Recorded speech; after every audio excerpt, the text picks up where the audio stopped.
Então estamos muito felizes hoje, porque é o nosso segundo ano do nosso mês espírita, né? A gente sempre queria implantar o mês espírita, tanto foi que o ano passado a gente conseguiu. Então, hoje o nosso amigo professor Marcelo Gil vai dar início ao nosso mês espírita. Não esquecendo que tem uma paradinha ali no dia do congresso, que acho que é dia 18, né, Dani? Vai ter uma paradinha e depois continua de novo, tá? Quando não aparece? Então, hoje vai apresentar para nós a vida futura e a presença e a consequência dos nossos atos. Mas antes disso, eu quero convidar a Dani para que ela possa fazer a nossa prece, que a Dani é a nossa presidente. Bom dia a todos. Lembrando que o nosso mês espírita foi pensado em comemoração aos 160 anos da obra O Céu e o Inferno. Quem estava aqui ano passado lembra que o seu Valmor, que é o palestrante da semana que vem, fez uma palestra emblemática trazendo toda a obra O Céu e o Inferno. Nós ficamos mais curiosos porque ele trouxe muito conteúdo da obra.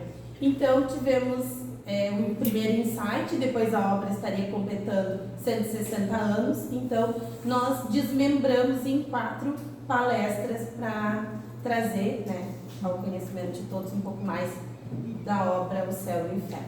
Então convido a todos para que possamos elevar os nossos melhores pensamentos e sentimentos ao Pai Maior, agradecendo a Ele pela oportunidade da vida, da reencarnação, por estarmos aqui nessa manhã de sábado, reunidos, para conhecer um pouco mais sobre esta obra, através dos ensinamentos assim, do professor Marcelo Gil, que a espiritualidade possa inspirar ele, que ele possa compartilhar conosco um pouquinho dos seus estudos, do seu conhecimento. E nós somos imensamente gratos à espiritualidade amiga por estar sempre conosco, nos incluindo, nos amparando, nos protegendo, nos inspirando para que possamos acolher, consolar e instruir a todos aqueles que aqui adentram. Possamos ser bons instrumentos na seara do Mestre Jesus. Que assim seja. Obrigada, Dani. Então, lembrando que hoje o professor Marcelo não tem um compromisso assumido anteriormente, vai falar até às 10h30, tá? Ele vai sair porque ele tem compromisso às 11 horas. Então, Marcelo, seja bem-vindo. A nossa gratidão por dividir conosco um pouco dos seus conhecimentos, que são muitos, né, meu querido? Muito obrigada pela tua presença. É para ficar o gostinho de quero mais, aí daqui a pouco ele volta. Bom dia, então. Bom dia a todos. Satisfação muito grande estar aqui com vocês novamente, nessa casa espírita tão importante. Quero iniciar dizendo que é sempre para mim uma satisfação vir aqui, porque essa casa é muito importante na minha vida, já que eu sou de Pedro Osório, mas eu tomei contato com a doutrina espírita aqui. Foi aqui que eu comecei a estudar a doutrina espírita, não estudando no estudo doutrinário aqui da casa, mas assistindo as palestras. Primeira vez que fui atendido no atendimento fraterno foi aqui. O Sr. Milton Barão, que vocês todos conheceram, foi a primeira pessoa que me atendeu, que me acolheu. Então eu tenho um carinho muito grande por esta casa. E faço sacrifício muitas vezes para conseguir vir e atendê-los, porque eu tenho uma dívida com essa sociedade. Como vocês têm, com certeza, dívida com essa sociedade civil, né? Preciso, como elas disseram, sair um pouco mais cedo, porque nós estamos lá em Pedro Osório, na nossa casa espírita, um evento amanhã, e eu sou um dos cozinheiros. Então, nós temos um evento e eu vou sair daqui e vou mergulhar na cozinha e só saio dela amanhã.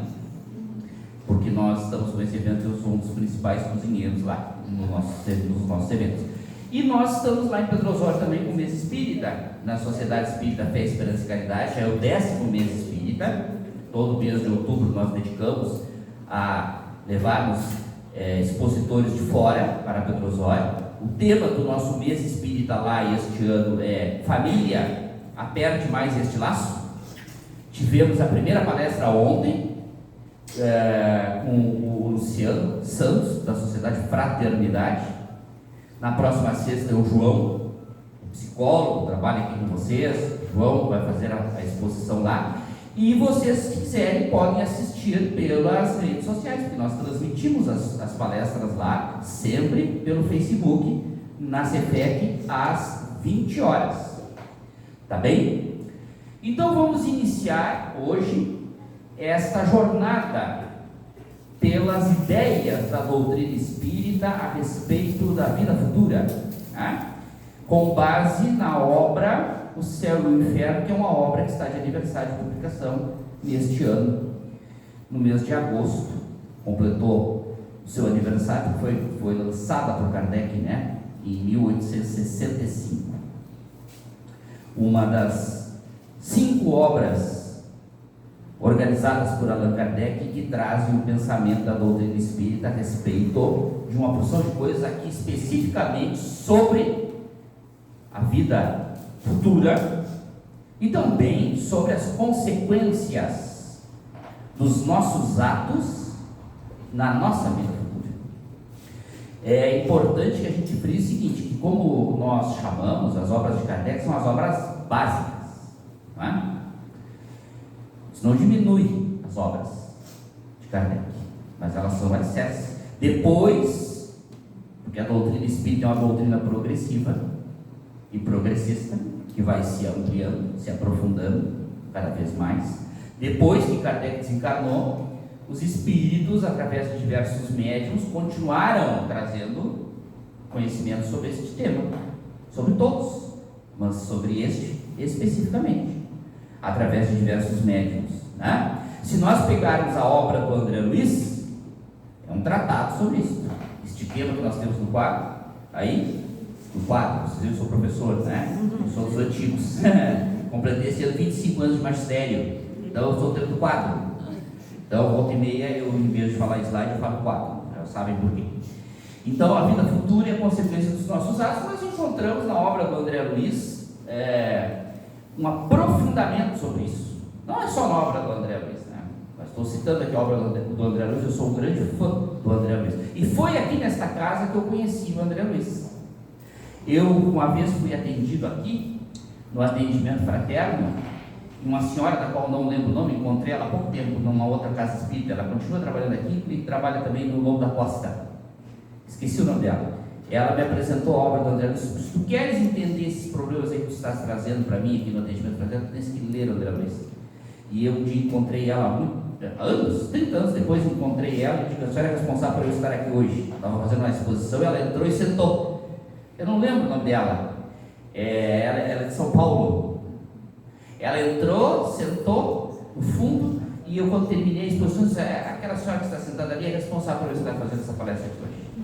Mas como assim eu? Eu digo: não, foi a senhora que há anos atrás me atendeu na Sociedade União. Ela não lembrava de mim, obviamente, que atendeu centenas de pessoas ao longo do tempo do atendimento fraterno aqui, e eu, obviamente, lembrava dela. A senhora foi e me indicou a obra do André Luiz. A exposição que eu estou fazendo é sobre a obra do André Luiz.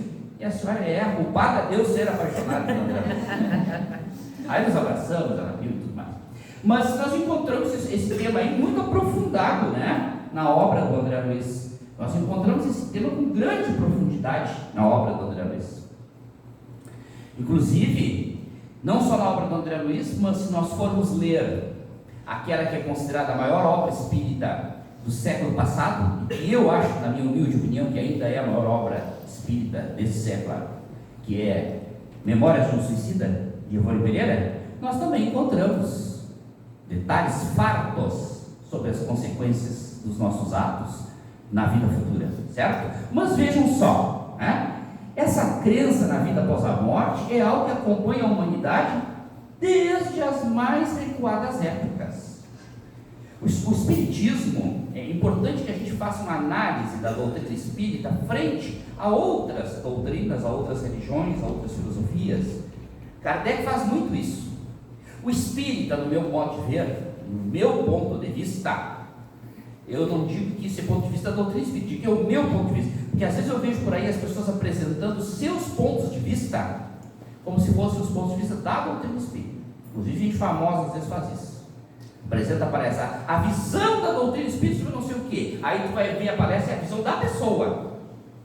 Com base, todo mundo tem o direito a ter a sua opinião, com base naquilo que deu. Mas tem que ser justo dizer isso. O que eu estou apresentando aqui é a minha visão. Eu sempre procuro fazer isso. No meu ponto de vista, o espírita, ele deve estudar também outras religiões, outras doutrinas. Não há problema nenhum nisso. Isso somente nos enriquece. E se nós fizermos isso, estamos seguindo a lógica de Kardec, porque Kardec faz isso. Kardec o tempo inteiro faz isso. No livro Céu e Inferno, Kardec se preocupa em apresentar os pressupostos da doutrina espírita, os ensinamentos, os temas da doutrina espírita, comparando-os a outras religiões. Não há problema nisso, nenhum problema. É muito bom, porque inclusive isso nos fortalece o nosso pensamento, a nossa compreensão, a nossa certeza sobre aquilo que nós acreditamos, quando nós percebemos a lógica, o bom senso, a razão, a praticidade que os ensinamentos espíritas têm. No livro que é o Espiritismo, vocês devem conhecer, que não está entre as obras básicas, um livro que Kardec escreveu de apoio às obras básicas, ele faz isso. Ele dialoga com um ateu, ele dialoga com um padre, comparando a doutrina espírita com outros sistemas de crença. Isso é muito importante. Isso nos mostra, inclusive, que a ideia, nós precisamos nos dar conta disso, essa ideia da sobrevivência, da vida futura, essa ideia é antiguíssima. Você sabe que lá na pré-história o homem já tinha essa compreensão de uma vida futura, só que essa compreensão era muito nebulosa, não se sabia direito como é que isso poderia ser. Como é que nós sabemos?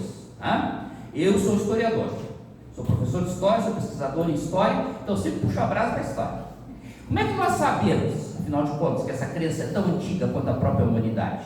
Porque você sabe que já foram encontrados túmulos do período da pré-história. A pré-história nós consideramos aquele período anterior ao início da escrita, ou seja, não havia registros escritos, não é? Então, às vezes as pessoas me perguntam assim, mas se não havia registro escrito, como é que você sabe o que acontecia lá? Nós temos as chamadas ciências auxiliares da história, que nos auxiliam a compreender, entre elas a antropologia, que estuda os costumes, a cultura, os hábitos. Entre eles estão os hábitos funerários, sepultar os corpos dos mortos, um hábito muito antigo. E você sabe que já foram encontrados sepultamentos lá na pré-história, que a pessoa ela morria e era sepultada com seus objetos pessoais. O homem ainda não tinha aprendido a plantar. O homem era naquele período ainda caçador, coletor. Coletor e coletar o que tem na natureza, né? Raízes, frutas, não planta, coleta, chega ali, tem raízes, tem frutos, come aquilo ali, ele não vai embora. Então o homem era nômade, o nômade é aquele que ficaria de um lugar para outro atrás de alimentos. Então a sua atividade principal era a caça, sabe caçar para comer, certo? Então morria um indivíduo, ele era sepultado com seu arco e flecha, sua lança. O cachorro foi o primeiro animal que o homem domesticou, ou um dos primeiros animais que o homem domesticou, e é o nosso melhor amigo até hoje, né? O cachorro é um animal fantástico, né? Nós temos um cachorro lá que eu chego de noite em casa, que está sempre esperando o portão, né? Ele já sabe a hora que eu vou chegar. O animal, inclusive, tem um senso que vai além da matéria, né? Quem tem cachorro sabe isso aí. A ligação que a gente tem com o animal e a percepção que o animal tem é uma percepção que vai muito além dos 5 sentidos. Ele ouve o carro chegando muito longe. Não é só isso aí. Quem tem cachorro sabe que é uma das maiores provas que a gente tem, que a mente, inclusive dos animais, atua além da matéria, certo? Então, morria um caçador, sacrificava um cachorro e enterravam junto. Agora, por que isso? Ninguém escreveu sobre o porquê. Nós deduzimos, porque já acreditavam uma vida após a morte, ou seja, acreditavam que este indivíduo no outro lado precisaria do seu arco, da sua flecha e do seu fiel companheiro de caça, o cachorro. Compreendem? Está claro que era por isso que faziam. Ninguém escreveu, estão sacrificando o cachorro, enterrando junto, porque o fulaninho vai precisar do cachorro. Mas isso nos dá a ideia clara de que havia necessidade. Imagina, claro que é uma ideia sobre uma vida após a morte que ainda está recheada de suspensões, né? De crendices. Não se sabia direito como é que era, mas se imaginava que ia precisar do cachorro, do arco, da flecha. Então é uma crença muito antiga. Primeiro momento, o homem não conseguia compreender direito como é que isso aí acontecia. Qual era a natureza desse mundo do outro lado do túmulo? Mas é uma crença que acompanha a humanidade há séculos. Não é uma crença nova. Isso não foi inventado pelo Espiritismo. Essa ideia de vida após a morte. Religiões aqui, no nosso cotidiano, conforme veremos logo adiante, religiões aqui do nosso cotidiano têm firmemente essa crença. O que muda é a forma de entender como é que é essa vida. Para alguns é de um jeito, para outros é de outro jeito. Vejam, em todas as civilizações antigas, aí eu trouxe algumas das civilizações mais antigas da história da humanidade, se acreditava que havia uma vida. Agora, como é que seria essa vida? Bom, aí há grandes divergências sobre a sua natureza, sobre onde ela se daria. O onde é uma pergunta que sempre marcou o homem. O onde? Porque como nós estamos na matéria, encarnados, como estamos agora, nós nos referimos muito ao onde, né? Porque tudo para nós tem que ter um lugar determinado, compreendem? Precisamos de um ambiente. Nós não conseguimos compreender que possam existir coisas que não estejam propriamente em lugares. Isso é muito importante o que eu estou dizendo agora, porque mais adiante Kardec vai falar em estado de espírito, ou seja, não é um local determinado, é um estado. Mas nesse período do qual nós estamos falando da história antiga, civilizações antigas, essa compreensão ainda não existia. O Espiritismo ele contribui muito. Nós vamos falar mais adiante de novo em detalhes sobre isso. O Espiritismo nos traz uma contribuição muito grande para nos levar a compreender que não é propriamente um lugar, mas um estado de espírito. Eu, inclusive, posso estar encarnado e viver no inferno. Muita gente vive no inferno, outros vivem no céu. Já notaram isso? Porque às vezes a pessoa diz assim: minha vida está um inferno, a minha vida é um inferno. Usamos essa expressão. Está aqui, pode estar sentado do nosso lado, mas está no inferno, vive no inferno. Compreendem? Então o Espiritismo nos faz mudar a visão de onde para estado. O Espiritismo, eu já falei aqui na última vez que estive aqui, já tenho falado muito sobre isso. O Espiritismo é uma doutrina revolucionária, porque o Espiritismo propõe uma revolução. E aí eu sempre digo, quando falo isso, que temos que tomar cuidado com a palavra revolução, porque quando falamos em revolução, sempre pensamos em guerra. Revolução não é necessariamente uma guerra, ela pode acontecer por intermédio de uma guerra. Quando a gente fala em revolução, a gente lembra logo aqui da revolução nossa aqui, né? Farroupilha, que sempre foi comemorada a data que foi uma guerra. Então você acha que revolução não é uma guerra? Revolução é uma mudança profunda. Isso é uma revolução. Uma guerra pode trazer uma mudança profunda. Se ela fizer isso, ela será uma revolução. Então uma revolução é uma mudança profunda.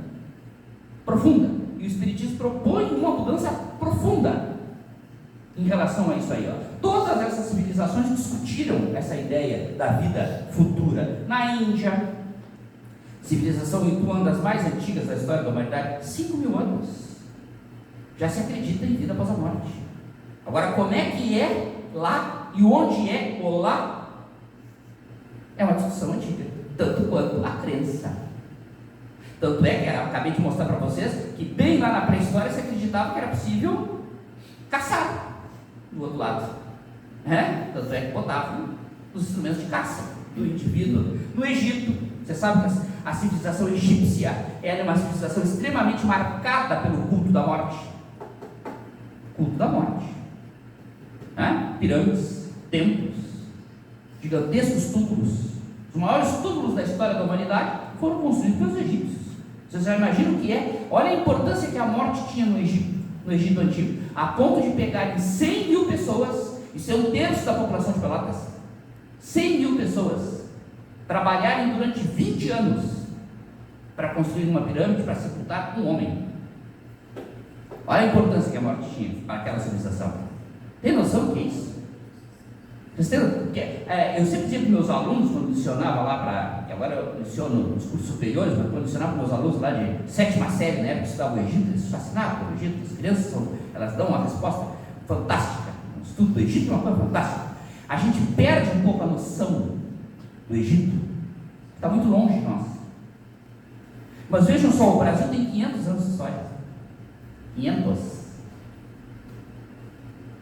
O Egito durou 3.000 anos. Uma civilização que durou 3.000 anos. Está extremamente recuada de nós. E os templos e os túmulos estão até hoje, fascinando a humanidade. Então a morte para eles era uma coisa que tinha uma importância enorme. Eles embalsamavam o corpo de tal modo que as múmias existem até hoje.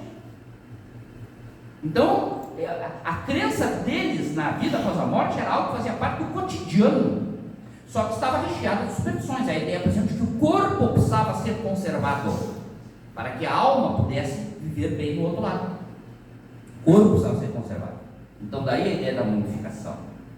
Então, crença num outro mundo. Na Mesopotâmia também, a região que hoje é o Iraque, civilização antiquista, se desenvolveram ali, tinha uma crença na vida após a morte. Na Pérsia antiga, onde hoje é o Irã, civilizações se desenvolveram lá com uma forte crença na vida após a morte. Na Judéia, os judeus, o povo de Jesus, acreditavam nisso. Tinham o momento da morte era um momento extremamente ritualístico, como Jesus viveu. O corpo tinha que ser cuidado no momento da morte. O corpo precisava ser devidamente embalsamado, banhado, envolvido em óleos aromáticos. Tudo isso para que o espírito do outro lado pudesse ter uma entrada triunfante no mundo dos espíritos. Na Grécia também, a civilização grega é uma civilização, inclusive, que não só se dedicava a cultuar os seus mortos, como também a buscar processos para entrar em comunicação com os mortos. Eu entrar em comunicação com os mortos, assim como os romanos. Os romanos em casa possuíam altares. Todo romano em casa tinha um altar para rezar pelos seus antepassados. Era uma prática comum. Um fogo que não apagava nunca, que era mantido sempre aceso. Daí veio o hábito que os portugueses trouxeram para cá, séculos depois, que se contava as casas por fogos. Quantas casas tem naquela vila? Tem 50 casas. Então os portugueses diziam, ali existem 50 fogos. Quem encontra um documento antigo fica lendo isso e diz assim, mas por que 50 fogos? 50 fogos, 50 casas. Porque os romanos sempre tinham um fogo aceso em casa em honra aos seus antepassados, aos espíritos dos antepassados. O romano não ia dormir sem fazer diante desse altar uma prece em honra aos seus antepassados. Os antepassados dos mortos. Compreendem? Então é uma crença que nos acompanha, uma crença que vem de muito longe. Já Jesus, obviamente, que nas suas pregações, que nós encontramos nos evangelhos, Jesus usava a linguagem simbólica, parábolas, para se referir à vida futura. Jesus nunca se referiu de modo direto. Jesus se referia de modo simbólico, mas isso faz parte do processo, do método que Jesus utilizou para ensinar. As pessoas não tinham condições de compreender muitas coisas naquela época. As pessoas não estavam em condições de compreender certas coisas. Então Jesus sabia que mais adiante, quando a humanidade amadurecesse, a humanidade teria condições de compreender o sentido dos seus ensinamentos simbólicos. Então ele usou uma linguagem figurada para se referir aos mortos, para se referir a este outro plano da existência. Mas suas mensagens estão lá. Agora, essas mensagens de Jesus, elas deram margem a muitas interpretações diferentes. Porque quando alguém ensina direto, mesmo assim, as pessoas podem entender diferente. Concorda comigo? Então, isso inclusive acontece no cotidiano. Uma pessoa diz uma coisa e a gente entende outra. E às vezes até se ofende com quem disse aquilo que não tinha intenção de nos ofender. Mas a gente se ofendeu, porque a gente viu de um jeito, não era aquela a intenção. Depois a pessoa diz, mas fulano, não era essa a minha intenção. Nunca aconteceu isso com vocês? Tu me disseste tal coisa, mas não era essa a minha intenção. Pelo WhatsApp, então isso acontece de modo muito frequente. A pessoa escreve uma mensagem, a gente entende outra coisa. Já aconteceu comigo, escrevi uma coisa com uma pessoa, a pessoa entendeu outra completamente diferente. E depois eu vi, estranhei que a pessoa não me respondeu. Aí chamei a pessoa, mas tu me disse tal coisa, mas eu não te disse, lê lá o que eu te disse. Aí a pessoa leu correndo e entendeu outra coisa. Então, se isso acontece quando a coisa é direta, vocês imaginam quando a coisa é, muito obrigado, é indireta, como era com Jesus. Então, a partir do momento em que o catolicismo começou a se desenvolver, os teólogos católicos, o que é um teólogo? Um teólogo é um indivíduo que estuda a religião. Tá? A igreja tem aí, a igreja católica, vamos analisar um pouquinho a história do cristianismo. A igreja tem seus grandes primeiros teólogos, são os chamados pais da igreja. Os pais da igreja são os primeiros grandes teólogos católicos que formularam a doutrina católica, porque toda religião baseia-se em uma doutrina. Não é só o espiritismo que é uma doutrina. O catolicismo e todas as outras religiões também têm uma doutrina. Uma doutrina é um corpo de ensinamentos. Onde é que nós encontramos a doutrina espírita? No Livro dos Espíritos. O corpo doutrinário está ali, certo? Pois no catolicismo, nós também temos um livrinho, todo mundo conhece, talvez não tenha se dado conta, que traz o resumo da doutrina da igreja. Esse livrinho chama-se Catecismo. E as aulas para ensinar o catecismo e aprender o catecismo chamam-se catequese. Ali nós temos no catecismo o resumo da doutrina da Igreja Católica. Como é que isso foi construído? Foi construído ao longo de séculos. Então, os primeiros teólogos que se dedicaram a construir esses ensinamentos, porque vejam, aí está ali colocado, Jesus não disse nada direto, foi preciso interpretar, e com base na interpretação construíram a doutrina. Os padres, pais da igreja, são os primeiros grandes teólogos que organizaram a doutrina católica, entre eles Santo Agostinho. Vejam que interessante. Santo Agostinho, um santo que viveu lá no século V, portanto há 1500 anos. Santo Agostinho viveu há 1500 anos, é um teólogo extremamente importante, é um dos pais da igreja. Interessante que é Santo Agostinho, o espírito Santo Agostinho, que depois vai ser um dos principais auxiliares de Kardec na organização da doutrina espírita. Santo Agostinho é um espírito emblemático, porque ele ajuda, ele é um dos pais da igreja, ele ajuda a organizar a doutrina católica. 1300 anos ele volta como espírito para ajudar Kardec a organizar a doutrina espírita. Veja que interessante, né? Só que obviamente quando ele organiza a doutrina católica aí, ele é um dos organizadores, né? Ele tem as suas contribuições de modo diferente do que dá lá para Kardec, porque claro, são séculos antes, a humanidade não tinha condições de compreender certas coisas, e ele naquela ocasião inclusive estava encarnado, e todo espírito encarnado tem limitações, todo espírito encarnado tem limitações. O André Luiz tem uma frase da qual eu gosto muito. O André Luiz nos diz, lá numa das obras dele, que quando um espírito vai reencarnar, está lá em nosso lar, por exemplo, né? E vai reencarnar, chega para um outro e diz assim: está se aproximando o momento de eu mergulhar na neblina. Quando é que tu mergulha na neblina? Agora, ano que vem eu mergulho na neblina. Mergulhar na neblina é uma gíria, vamos dizer assim, que usam no mundo espiritual para designar a encarnação. Porque o espírito que encarna, ele mergulha na neblina. Nós estamos aqui mergulhando na neblina. Na neblina a gente não enxerga um palmo à frente dos olhos. Às vezes um pouquinho mais, um pouquinho menos. Já dirigiram aí na estrada, quando tem cerração, que é neblina, né?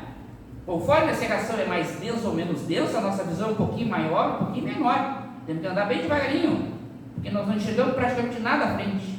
É o que é o nosso caso aqui. Estamos mergulhados na neblina. Compreende? Então, Santo Agostinho, naquele momento lá, estava mergulhado na neblina. Então, tinha suas limitações.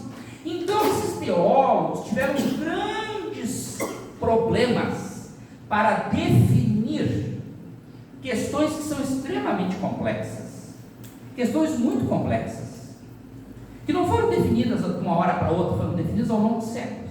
Porque, além dos pais da igreja, a Igreja Católica realizava os seus concílios, reuniões com seus teólogos e bispos para tomar decisões sobre pontos que eram pontos conflitantes. Então, quais eram as principais?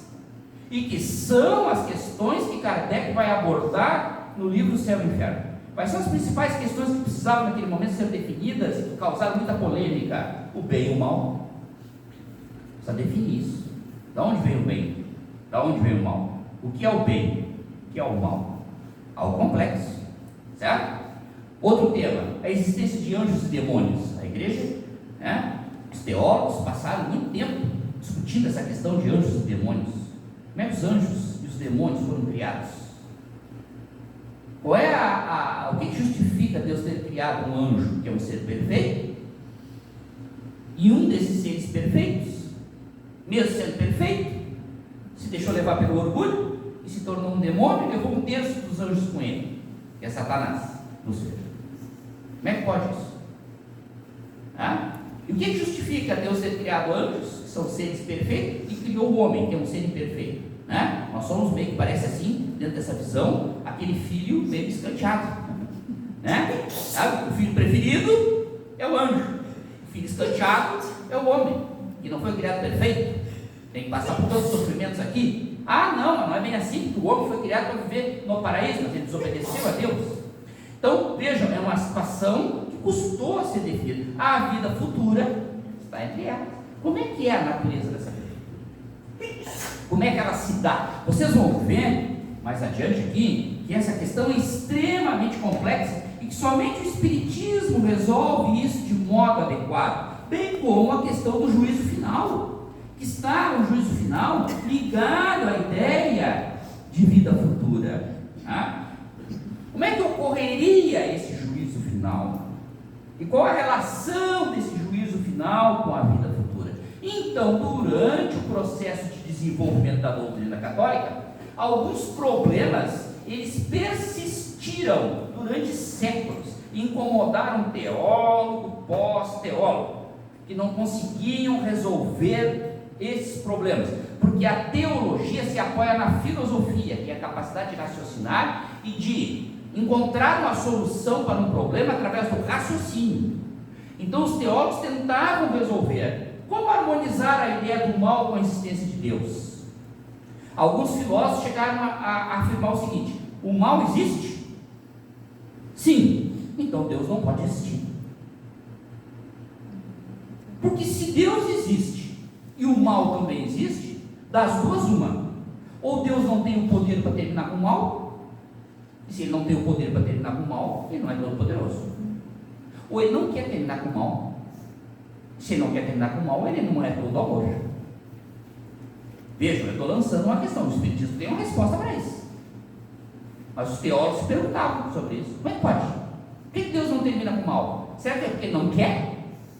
Se ele não quer, ele não é todo amor, então deixa o mal existir. Ou ele não pode? Será que ele não pode com Satanás? Será que ele não pode com Lúcifer? Por que ele não destruiu Lúcifer quando Lúcifer se rebelou? Será que ele não pode? Se ele não pode, não tem poder supremo. Então é uma questão que sempre incomodou os teólogos. Como harmonizar a ideia do julgamento depois da morte com o juízo final? Tem algo aí que não sei se vocês já pararam para pensar, mas é uma grande incoerência. Já pararam para pensar sobre isso? A vida após a morte e o julgamento final. Como é que pode dois? Porque observe o seguinte: morreu, foi para o céu. Morreu, foi para o inferno. Mas vai ter o julgamento final? Para que julgamento final se a pessoa já foi para um lugar? Vai ser julgado de novo? Olha, só se julga de novo quando há o pressuposto que ele pode ter sido julgado errado. Compreendem a incoerência? Que nunca conseguiu ser resolvida? Os protestantes, os evangélicos, resolveram isso, porque isso é uma das questões que incomodou o Lutero. Isso incomodava o Lutero, era um grande teólogo, fundador do protestantismo, da religião luterana, era um grande teólogo, um dos maiores do seu tempo. E uma das questões que incomodou ele durante a vida inteira foi isso. E ele resolveu o problema da seguinte forma: para os luteranos, quando a pessoa morre, ela não vai para lugar nenhum. É uma ideia que, no meu ponto de vista particular, ela é mais lógica do que a ideia do catolicismo. Não vai a lugar nenhum, fica dormindo, esperando pelo dia do juízo. No dia do juízo, sim, vai ser julgado, vai para o céu ou para o inferno. Mas para o católico, morreu, vai para o céu ou vai para o inferno, ou para o purgatório. Mas vejam bem, eu morri, fui para o céu. Aí vai ter o juízo final, Deus vai me julgar, mas então eu posso sair do céu. Vai que me julgue, eu vou para o inferno. Não está garantido, compreendem? Então é uma incoerência lógica, pensamento lógico. Compreendem? Isso nunca conseguiu ser resolvido. Como explicar os chamados santos, que poderiam tornar-se visíveis aos fiéis em certos momentos, apesar de estarem mortos. O que é um santo? É um espírito. Em miúdos, um santo é um morto. Todo santo é um morto. Como é que pessoas veem os santos? Se a igreja diz que os mortos não podem se comunicar. Todo santo. Então, tiveram que achar uma explicação para isso. A explicação é que isso ocorre de modo miraculoso por ação do Espírito Santo. Que sempre recorrem ao Espírito Santo, não é? Para justificar algo que não pode ser logicamente explicado.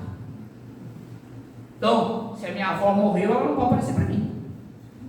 Mas se a minha avó é uma santa... No sonho não parece. No sonho... Sim. Mas acontece que existem pessoas que alegam que veem os mortos. Veem os mortos na figura dos santos. Na realidade eles não estão ali, é somente um sonho. Mas as pessoas dizem que, inclusive, na igreja tem a ideia de que os santos podem, inclusive, ser tocados, materializados. Há casos de santos que têm que se materializar. Eu sou espírita, né? Quer dizer que o católico é uma religião e a espírita é uma doutrina. Sim. Eu conheço que eu estudei 10 anos no espiritismo, né?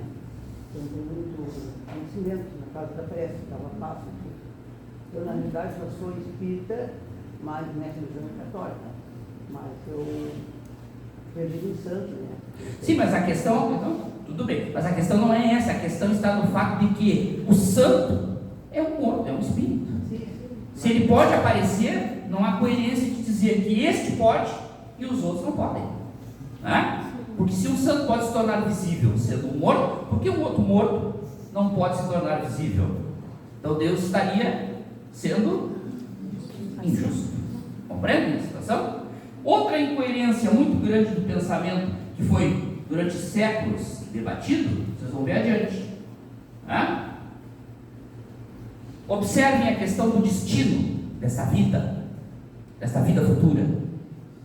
Céu, inferno. Inicialmente se concebeu essa ideia de céu, de inferno e de limbo. Inclusive depois, os teólogos católicos, refletindo sobre essa ideia do limbo, chegaram à conclusão de que o limbo não existia. Mas durante um tempo isso foi aceito. Principalmente lá na Idade Média isso se aceitou durante muito tempo. O limbo seria um estado intermediário. Por exemplo, para aquelas pessoas que desencarnaram, que morreram, né, sem terem sido batizadas, sem terem conhecido o Evangelho, sem terem tomado contato com a religião cristã. O que aconteceu muito. Antes do cristianismo e depois do cristianismo. Porque o cristianismo custou muito a chegar em vários lugares, e inclusive quando chegou, em muitos lugares não foi aceito. Não foi aceito. Os nossos índios, por exemplo, se debatia muito sobre isso na época.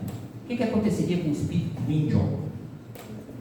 Morreu sem ter sido batizado, morreu sem aceitar a ideia da existência de Jesus como sendo seu Salvador. Para onde iria? Então, se tinha essa ideia do limbo. Mas durante a Idade Média, o limbo seria esse lugar intermediário, ou seja, o indivíduo não pode ir para o céu porque não recebeu os ensinamentos, não se converteu, não foi batizado. Mas também não é justo que vá para o inferno, porque não foi culpa dele não ter recebido esses ensinamentos. Então, existe o limbo. Depois, com o tempo, se concluiu que essa ideia não se sustentava com base nas Escrituras. Durante a Idade Média, lá mais ou menos pelo ano 1100, 1200, é que surge a ideia do purgatório. Por que surge a ideia do purgatório? Nós temos um historiador francês, já falecido, que fez uma investigação minuciosa sobre isso, o Jacques Legoff. É o historiador francês dos mais importantes do século. Dedicou anos da vida dele a uma investigação sobre essa ideia do nascimento do purgatório. Por que o purgatório nasce? Porque as pessoas reiteradamente ao longo dos séculos alegam ver espíritos, alegam ver mortos, seja em sonho, seja em vigília. Ora, se existiriam só dois lugares, céu e inferno, quem está no céu, paz absoluta. Quem está no inferno, tormento eterno. Certo? Não pode sair de lá para nada. Como é que vem tanto morto? Então é aí que surge a ideia do purgatório. A ideia do purgatório, ou seja, existe uma faixa intermediária, e é de lá que saem esses que aparecem.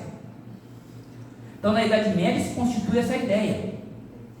A ideia do nascimento do purgatório está associada à visão dos espíritos. Esses que aparecem é porque estão purgando. E daí vem uma expressão que é muito popular, e todos vocês já ouviram: alma penada. Eu não posso ver ninguém que esteja no céu, porque quem está no céu está usufruindo de felicidade eterna. Também não posso ver quem está no inferno, porque quem está no inferno está no tormento, não pode sair de lá para nada. Então quem é que eu vejo? Eu vejo as almas penadas. Quem são as almas penadas? As que estão penando. Quem está penando está pagando a sua pena, ou seja, está num outro estado. Que estado é esse? Purgatório. Então o purgatório ele nasce lá, vejam, 1200 anos depois de Jesus. Essa questão foi debatida durante séculos, os teólogos se questionando: como é que enxerga, como é que justificamos que estão vendo mortos? Não pode ser do céu nem do inferno, então tem que existir um outro lugar. A ideia do purgatório, ou seja, uma faixa que seria intermediária, que está purgando, e é de lá que aparecem os mortos, porque é tanto relato de gente vendo o morto ou sonhando com o morto, que obviamente é preciso encontrar uma explicação. Então essa ideia, que Kardec depois vai explicar em detalhes o que é na verdade o purgatório, né? Ela surge daí. Vejam, mas todo esse esforço não foi capaz de responder certas questões. Uma delas está no quadro aí, uma questão que atormentou Santo Agostinho durante muito tempo, e que depois de séculos atormentou durante anos São Tomás de Aquino, o grande filósofo, o grande teólogo da Idade Média, viveu lá no século XII, Santo Tomás de Aquino, considerado um dos maiores teólogos de todos os tempos. Essa questão o afligia, essa questão está no quadro. Observe o quadro. Uma mãe bondosa e temente a Deus. Acompanhe o raciocínio. Seu filho é um assassino e jamais se arrependeu de seus crimes. Os dois morrem, a mãe e o filho, como acontecerá com todo mundo. Morre. Bom, a mãe era bondosa, temente a Deus, fazia tudo certinho. A mãe vai para o céu, que é lugar de felicidade eterna. O filho era um bandido, nunca se arrependeu. O filho vai para o inferno, local de tormento eterno. Como é que essa mãe conseguirá ser plenamente feliz no céu, que é um lugar de felicidade perfeita, sabendo que seu filho estará no inferno por toda a eternidade? As mães que estão presentes. Se há tristeza, não vai felicidade. Porque mãe é mãe, né? Mãe. O filho demora a ter filho, mas é mãe. Vai amar você de qualquer maneira. Se sofre, não pode dar felicidade plena. Sofre todo momento as dores, doenças, enfim. Compreendem? Estão vendo o que ela está dizendo? Mas o céu seria um lugar de felicidade perfeita. Mas às vezes as pessoas não querem entender o meu sobrinho, que está vindo aqui, né? O meu neto. Inclusive, a minha mãe, eu perdi ela agora em agosto, né? Já 29 de agosto. E esse livro, eu sou com meu sobrinho, era horrível para ela. Até uma ela batia. Agora está no serviço que enxerga ela, que ela parece ele, que ela parece dando pau nele, né? Gritando com ele. Não é isso aí. Às vezes é o inconsciente. O inconsciente que faz com que a culpa do cartório, como se diz. As maldades que ele fazia para ela, né? Deus está mostrando para ele. Compreendem o dilema? Então é um dilema que não tem solução. Do ponto de vista lógico, Kardec vai nos apresentar essa solução. Do ponto de vista lógico, com base no raciocínio. Não só na obra O Céu e o Inferno, em todo o conjunto das obras básicas, mas principalmente no livro que está aí sendo o tema básico do mês espírita de vocês, que é uma obra que todo espírita precisa ler, refletir, para atinar a forma como a doutrina espírita consegue responder a essa questão, que está aí nesse slide, que afligiu grandes teólogos que não puderam responder. E que, mais uma vez, para um esforço respondê-las, apelam para a ideia do milagre. Então, essa mãe vai para o céu, o filho vai para o inferno. A mãe, por uma ação miraculosa do Espírito Santo, por ter sido boa, ela não sofreu. Ou seja, para resolver certos problemas que não têm solução, ponto de vista lógico, apelas para o milagre. O milagre sempre foi um recurso muito valioso para resolver problemas que, pela lógica, não podem ser resolvidos. Se eu não consigo resolver, pela lógica, eu apelo para o sobrenatural. Ou seja, eu não consigo resolver porque isso não está acontecendo no meu plano, está acontecendo fora do meu plano. Ou seja, fora da natureza. O sobrenatural, se vocês pararem para analisar a expressão, fora da natureza. O sobrenatural estaria acima da natureza. Não pode ser compreendido porque não obedece às leis da natureza. Então nós não conseguimos compreender. Mas a doutrina espírita nos explica que tudo pode ser explicado. Nem tudo pode ser compreendido. Há uma diferença aí. Os espíritas confundem as duas coisas. O explicado com o compreendido. Tudo pode ser explicado, mas nem tudo pode ser compreendido. Então a gente tem que ter muito cuidado com isso. Porque existe explicação para tudo, mas nem sempre estamos em condições de compreender aquela explicação. Ou nem sempre estamos em condições de acompanhar aquela explicação. Aquela explicação, ela é muito rebuscada, ela é muito profunda, ela é muito complexa para a nossa capacidade de raciocínio. É como Allan Kardec, lá no início do Livro dos Espíritos, começa a perguntar sobre Deus. Leiam essa parte. Chega a um ponto que os Espíritos dizem, basta. Dizem para Kardec, basta. Estás querendo compreender o que é incompreensível para o homem. Uma questão que também afligiu o mesmo teólogo do qual eu estou falando aí, São Tomás de Aquino. São Tomás de Aquino tinha uma aflição para entender Deus. E recebeu um sinal certa vez sobre isso, para que parasse. Uma vez ele caminhava pela beira do mar, refletindo sobre Deus, porque estava encasquetado com isso há décadas. E um menino, vejam só, tinha aberto um buraco na areia e com a concha, a criança enchia a concha com água, vinha e colocava naquele buraquinho. Ia lá no mar e ele parou e olhou aqui e disse, mas o que essa criança está fazendo, né? Atitude inconsequente. Se aproximou e perguntou, menino, o que tu fazes? E o menino olhou para ele e disse, que eu quero com esta concha pegar toda a água do mar e colocar dentro desse buraco. Ele disse, tu não vê que isso é impossível? Toda a água do mar não cabe nesse buraco. Mesmo que tu durasse 1000 anos, tu não ia conseguir transportar toda a água, até porque não cabe aí dentro desse buraco toda a água do mar. E o menino olhou para ele e disse, mas é mais fácil eu com essa concha transportar e colocar toda a água do mar dentro desse buraco do que o senhor entender isso. E aí então compreendeu que aquilo na verdade era um sinal para que ele dedicasse a energia dele, esforço dele, para coisas que poderiam ser resolvidas. Nós temos uma prece, a oração da serenidade, que nos fala sobre isso. Existem coisas que nós podemos resolver, coisas que nós não podemos resolver. Nós precisamos aprender a aplicar tempo e energia naquelas que podemos resolver. E temos que pedir a Deus que nos dê sabedoria para conseguirmos diferenciar umas das outras. Porque grande parte da nossa vida, às vezes, nós perdemos tempo tentando resolver ou não aceitando coisas que precisam ser aceitas que não podem ser modificadas. Então, há aí um conhecimento, um conhecimento muito grande, incluso nessa ideia. Então, somente a ideia de reencarnação resolve essa situação. Essa e outras situações, que não puderam ser resolvidas pela lógica. Agora, essa ideia de reencarnação, que resolve esses problemas todos aí, essa ideia ao longo do tempo, ela foi muito mal interpretada, a ideia de reencarnação. Ela foi muito mal contada.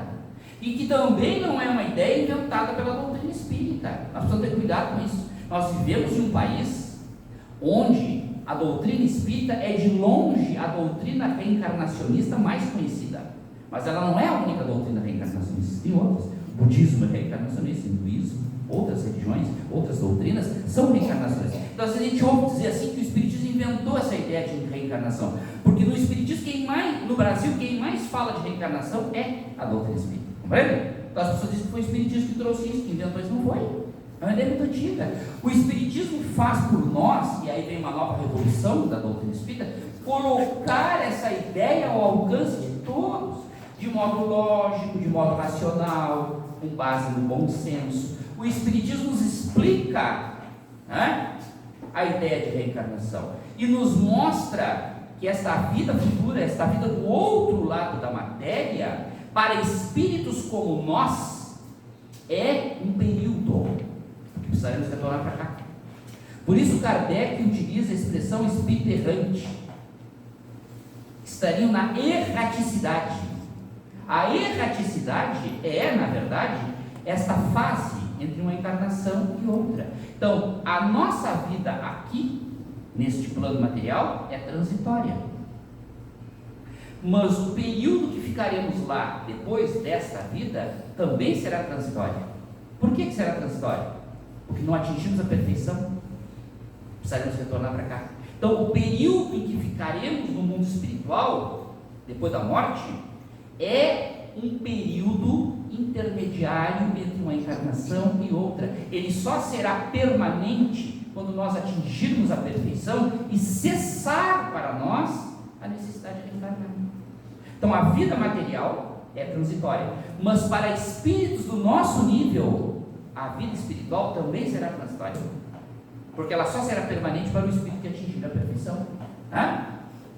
Então, os espíritos detalham isso, como é que se passa esse momento, inclusive de passagem, como é que ele acontece. André Luiz tem uma obra que eu acho fantástica, né? Obreiros da Vida Eterna.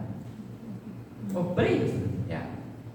Porque o bom do André Luiz, vocês já pararam para pensar sobre essa questão do André Luiz? O André Luiz faz tudo o que nós fazemos, ele vai a todos os lugares que nós vamos, e ele nos conta os bastidores desses lugares. Todo mundo aqui já foi a um velório, né? André Luiz vai a um velório, e ele nos conta os bastidores do velório. André Luiz vai a uma missa, provavelmente todos vocês já foram a uma missa, né? Nem que seja assistir o batizado de alguém, enfim, todo mundo já foi, pelo menos pela televisão. O André Luiz vai a uma missa, sabe, uma das obras do André Luiz, ele vai a uma missa, ele assiste uma missa, e ele nos conta os bastidores da missa. Nessa obra, este livro, Obreiros da Vida Eterna, André Luiz acompanha 5 pessoas que estão morrendo. 5 pessoas que estão morrendo. Ele nos mostra os bastidores do que acontece no momento da morte. E no período anterior à morte, as semanas anteriores à morte. André Luiz nos diz nessa obra que não existem 2 mortes iguais. Porque não existem 2 pessoas iguais. Por mais que se pareça, fulano morreu infartado, Beltrano morreu infartado. Fulano morreu num acidente de carro, Beltrano morreu num acidente de carro. Fulano morreu de câncer de pulmão, Beltrano morreu de câncer de pulmão. Aparentemente as mortes são iguais, elas nunca serão iguais. Nunca haverá 2 mortes iguais, nunca. Porque não existem 2 pessoas iguais. O processo será sempre diferente. Então essa passagem para a vida futura, ela será sempre diferente, porque ela se baseia nos nossos próprios atos, na nossa vivência, no nosso psiquismo, nas nossas emoções, nos nossos sentimentos. Não existem 2 criaturas idênticas em pensamentos, sentimentos, emoções, experiências.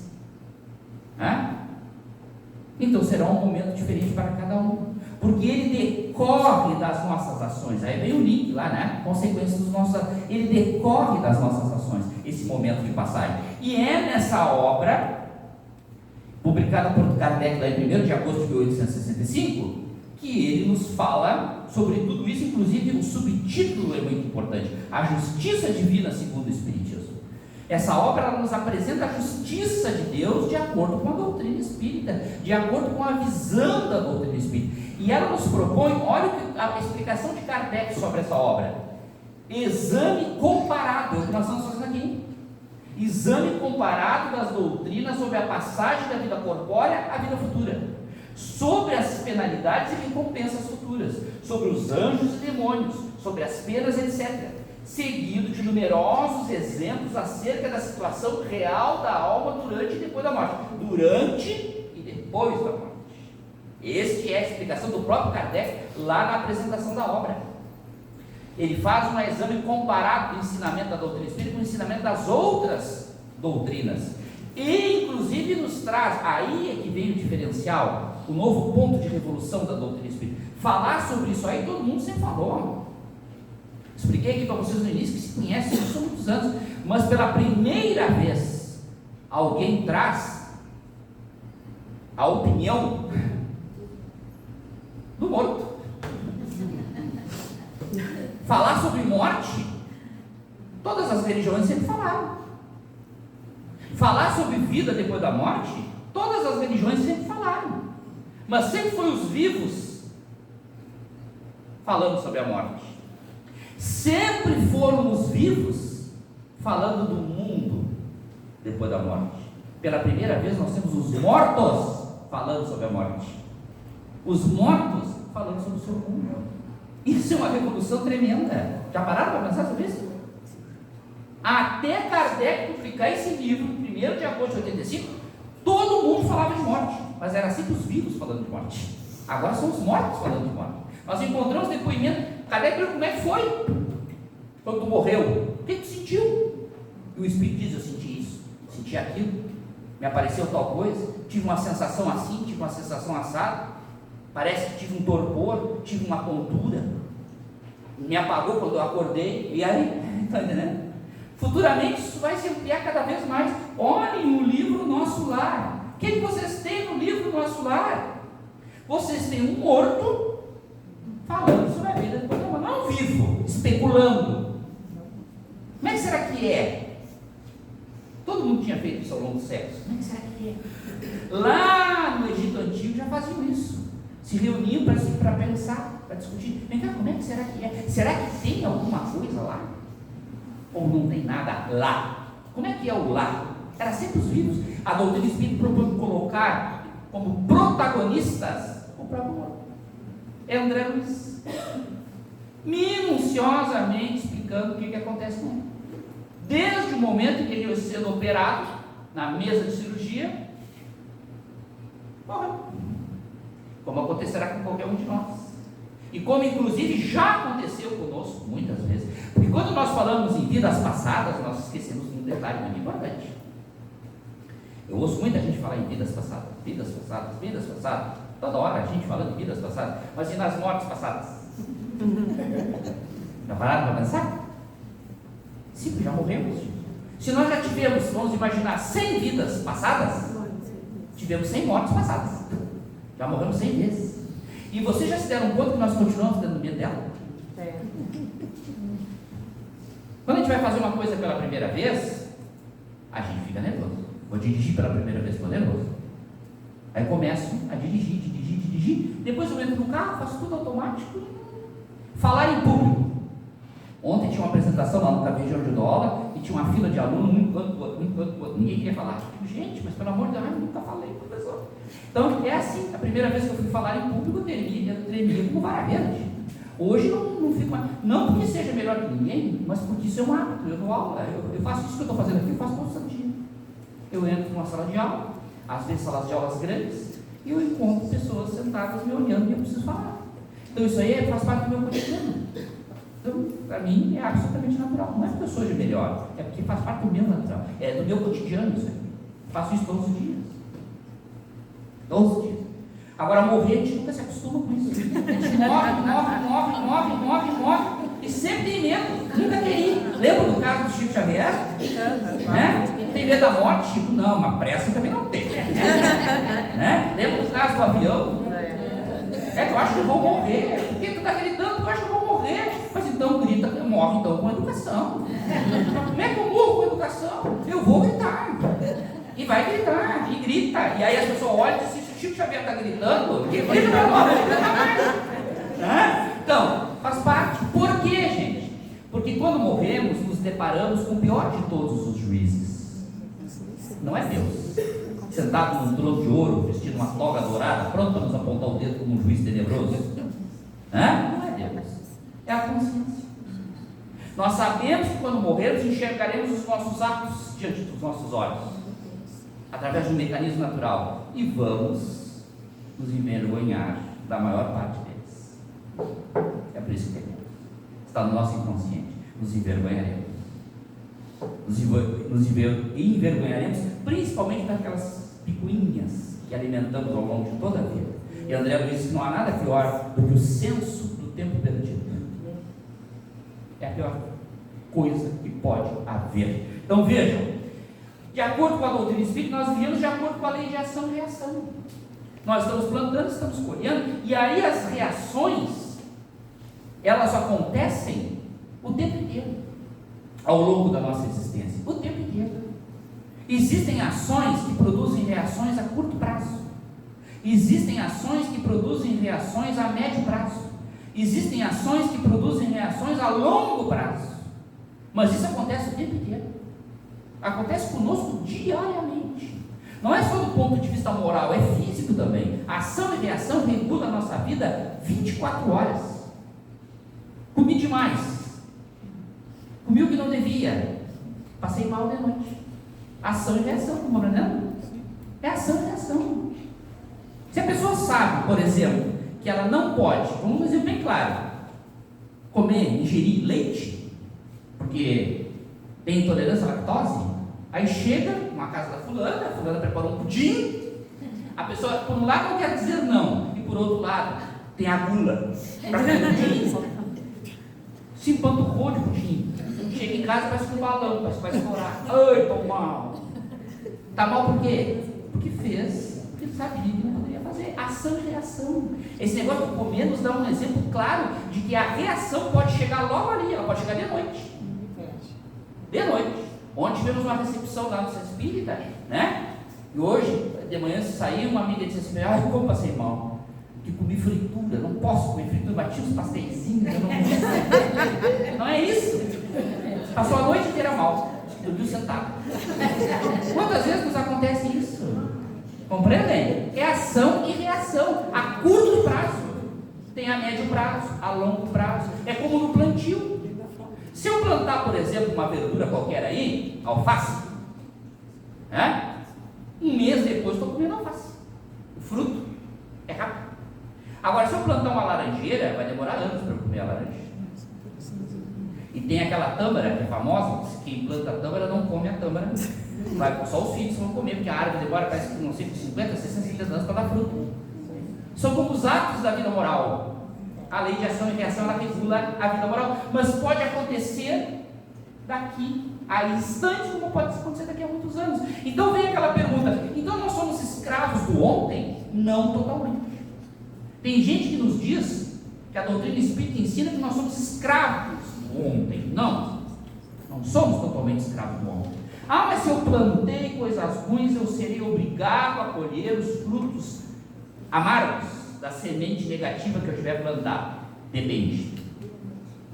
Porque o apóstolo Pedro tem uma frase da qual eu gosto muito: o amor cobre uma multidão de pecados, diz o apóstolo Pedro. O amor é o bem praticado. Quando nós nos empenhamos em praticar o bem, nós atenuamos as faltas do passado. Atenuamos. Deus é justo. Atenuamos. Podemos não ir, às vezes o fruto daquela semente ruim que a gente plantou é um fruto muito grande. Então, ele é tão grande que nós praticamos muito bem, mas nós não conseguimos totalmente eliminar aquilo, mas nós atenuamos. No filme sobre a vida do Chico Xavier tem um caso muito importante sobre aquilo ali. Já contei esse caso aqui para vocês. Quem tem que assistir esse filme tem que prestar muita atenção naquilo. Do irmão do Chico, que teve um AVC e morreu no outro dia. E o Emmanuel diz para o Chico: Chico, por que tem tanto espírito na volta dele? Ele ficou em estado vegetativo, nem piscar os olhos, estado vegetativo, mas lúcido. É uma grande prova, uma grande expiação. Uma pessoa ficar lúcida, deitada, não conseguir nem piscar o olho durante anos. Imagina a situação. E o Emmanuel diz para o Chico: os espíritos estão deliberando sobre o que fazer com ele, porque estava previsto no campo kármico deste irmão, consequência de seus atos, que ele teria esse AVC e ficaria durante anos em estado vegetativo. Mas não estava previsto que ele iria fazer todo o bem que fez, porque o bem nós fazemos porque queremos. Então a pessoa não é para sofrer, né? Não é para sofrer, não é. desencarna. Ela desencarnou muito antes. Então a desencarnação, neste caso, foi um mérito. Ele se libertou muito antes. O amor cobre uma multidão de pecados. E vejam, somos donos do amanhã em grande parte, sim, mas não totalmente. Por que não totalmente? Às vezes as pessoas generalizam, nós construímos o nosso amanhã. Não totalmente, porque nós vivemos uma vida de relações. Então o que o outro faz impacta em mim. O que o outro faz impacta em mim. E nem tudo de negativo que o outro me faz é porque eu mereço, como muita gente diz. Às vezes é porque eu preciso. É diferente merecer e precisar. Merecer, eu preciso passar, eu mereço passar por isso. Significa por aquele sofrimento que o outro me impôs. Que de repente o outro me dá um tiro, me fere, me deixa paraplégico. Ah, é porque eu mereço. O mereço acontece quando ocorre a reação da minha ação, é a expiação, mas existe a prova. A prova não é porque eu mereço passar por aquele sofrimento, porque eu tenho que passar por aquele sofrimento em razão do que eu fiz no passado, mas porque eu preciso para crescer.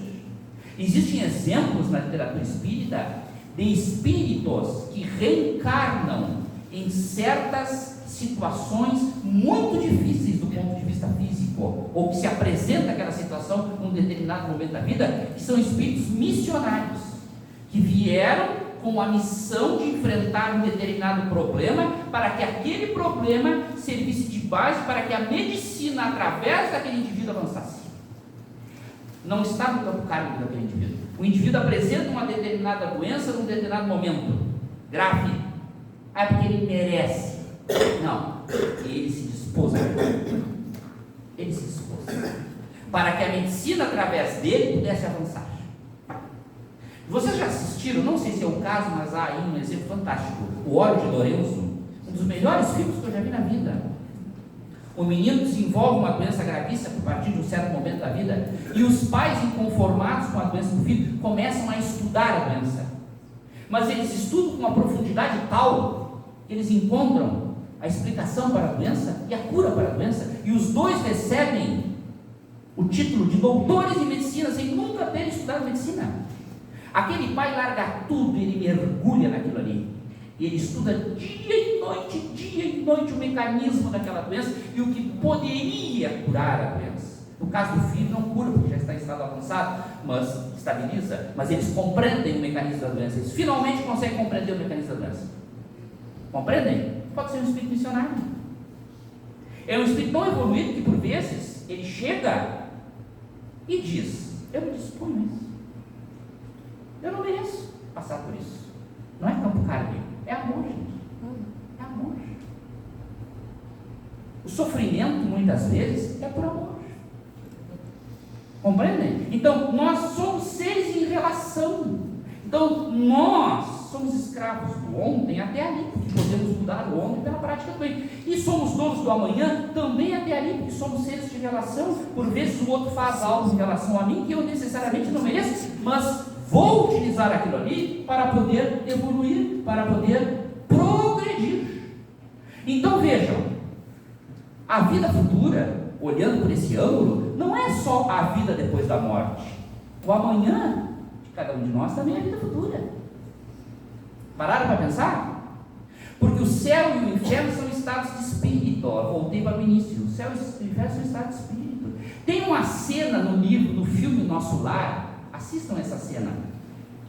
Você sabe, né? Estou me encaminhando já para o final. André Luiz, né? É resgatado, é levado, é ensinado, aquela coisa toda lá no... E ele diz que está em condições de ajudar já, né? E dizem para ele: não é bem assim, André. Porque estar em condições de ajudar é em qualquer circunstância, qualquer pessoa. Ah, mas eu estou em condições.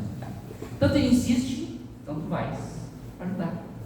E ele é trazido para ajudar alguém. Quem é o alguém?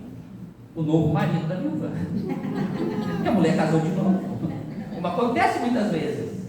A mulher casa, então um choque. Ele chega em casa e tem um homem deitado na cama dele, do lado da mulher dele. Esse homem nada mais é do que o novo marido da mulher dele. E ele toma aquele choque. E ele, furioso, sai para a rua. E imediatamente tudo escurece à volta dele.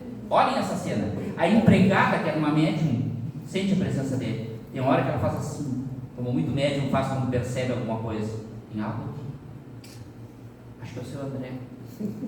Ela faz assim, ela não vê diretamente. E ele sai para a rua e ele se enfurece, ele se toma de ódio, ele se toma de rancor, a mágoa volta. E tudo preteia na volta dele. Imediatamente. Ou seja, ele voltou para o umbral. Mas ele está ali, do lado da casa. É um estado espírita. E aí ele se concentra, mas eu não posso fazer isso. Eu tenho que reagir. Aí ele faz uma prece, se concentra, reage àquela onda de ódio que lhe tomou, como muitas vezes uma onda de ódio nos toma. Ele reage mentalmente. Tudo clareia na volta dele de novo. ele sai do inferno e volta para o céu. É um estado de espírito. Então a vida futura é a todo momento, daqui a 10 segundos estaremos na vida futura. Vocês estarão na vida futura. Não é só a vida depois da morte que é a vida futura. E aí existe uma receita infalível para nós obtermos toda a felicidade que seja possível, porque nós sabemos, a doutrina espírita nos diz, que a felicidade nesse mundo é relativa. Aqui não é lugar de felicidade plena. E nem será lugar de felicidade plena depois da morte, para nenhum de nós, porque somos espíritos ainda muito atrasados. Somente quando chegarmos à perfeição, uma coisa que nós não temos nem condições de compreender no momento atual, teremos felicidade plena. Mas existe uma receita infalível para obtermos a felicidade que é possível ser obtida neste mundo, recheada de problemas, porque é um mundo de provas e expiações. Que receita é essa? Praticarmos todo o bem que estivermos ao nosso alcance. Todo o bem, porque o amor cobra uma multidão de pecados. Nós não lembramos dos pecados, hein? Sabe lá que pecados temos na consciência aí. E sabe lá que provas nos esperam, logo adiante.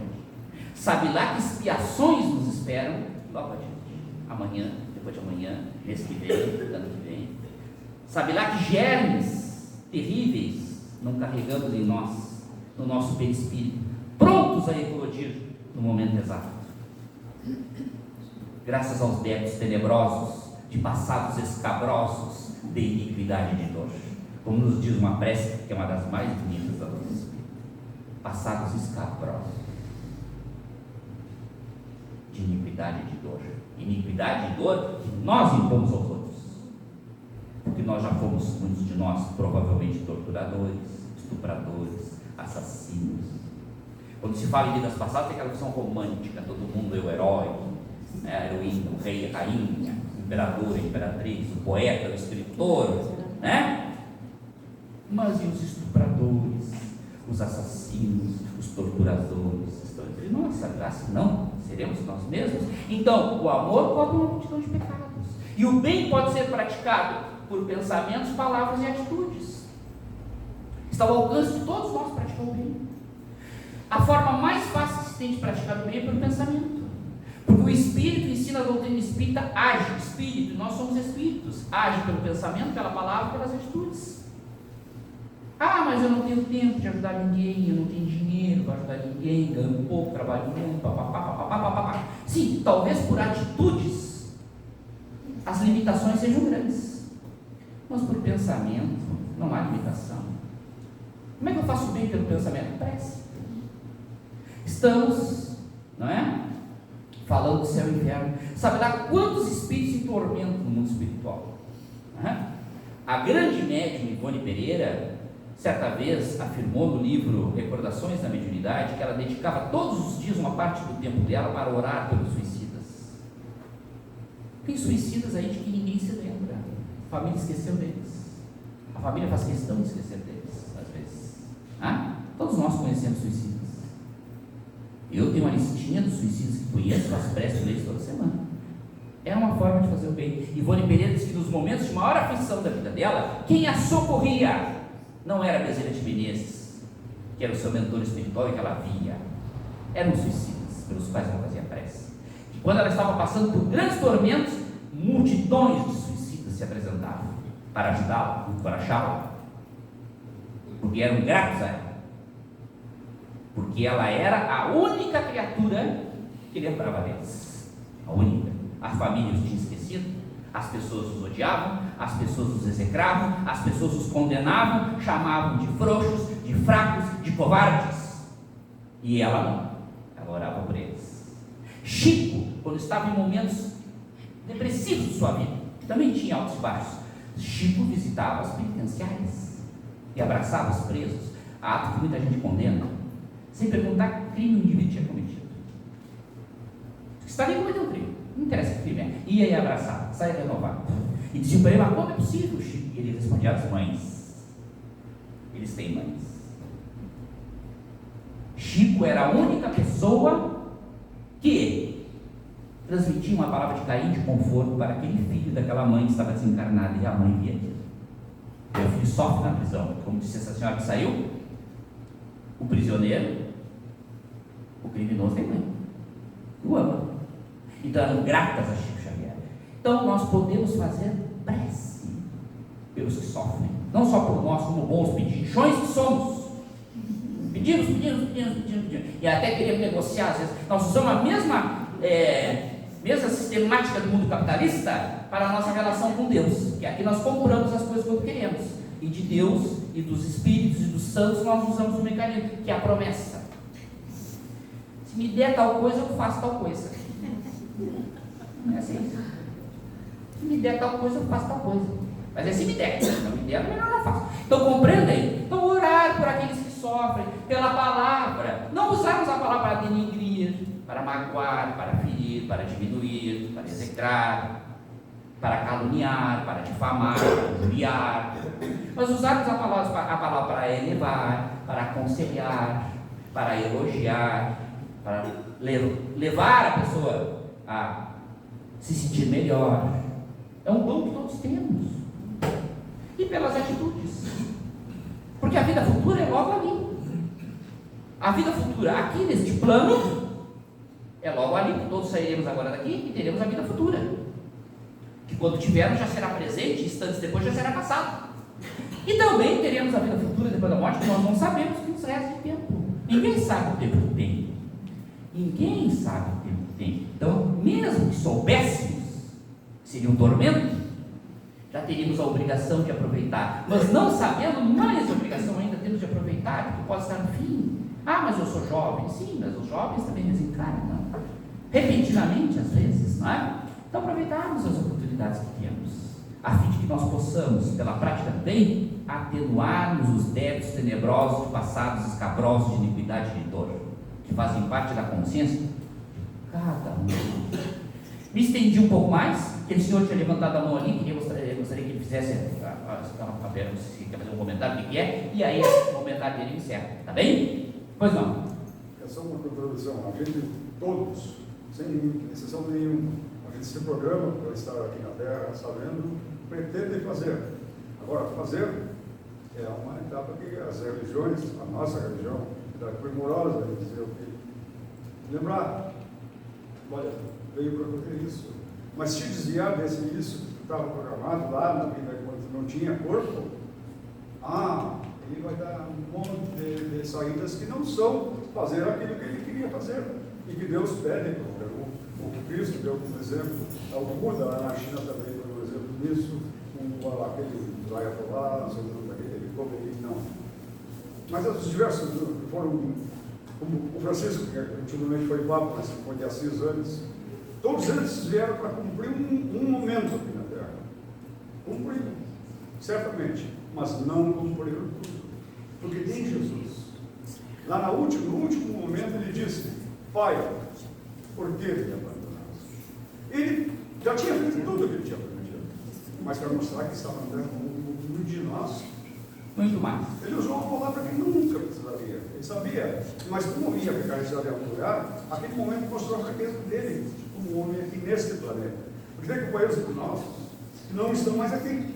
Já estão em ações em diversos locais. A gente vê isso bastante claro na TV hoje. Quem assiste novelas sabe que a Globo agora é um porta-voz muito bom para isso aqui. Só preste atenção. E não só nas novelas espíritas que a Globo faz. Não, ela tem uma ótica de questionar bastante, confrontar bastante, como o senhor disse antes. Tem que sempre olhar as ideias dos outros e avaliar as suas. Porque aí é que a pessoa vai pensar e vai decidir fazer aquilo que ela quer. Porque é comparando com o que ela não concorda. Pode até concordar, mas na hora de fazer. É como diz Jesus, né? Falando sobre a semente. As sementes que vendem 100 por 1, outras 60 e outras 30. Sejamos aquelas que conseguirão vender um pouco mais. Tá bem? Obrigado pela atenção de vocês e um bom dia, bom final de semana.